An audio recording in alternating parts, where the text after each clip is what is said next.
विडम्बनम भनेको म आत्मा रूपले सदा सबै जीवहरूमा स्थित छु।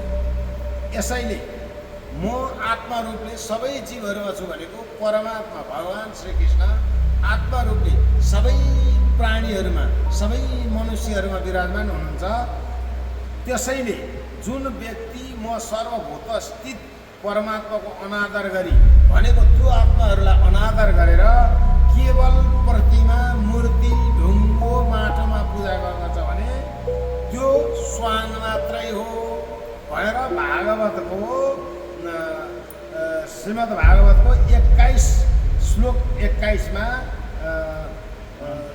29औं अध्यायको 21औं श्लोकमा श्रीमद् भागवतमा उल्था गरेको छ। भनेको मूर्तिमा पूजा गर्न हुन्छ तर आत्मालाई चाहिँ धिक्कारेर मूर्तिलाई मात्र पूजा गरेर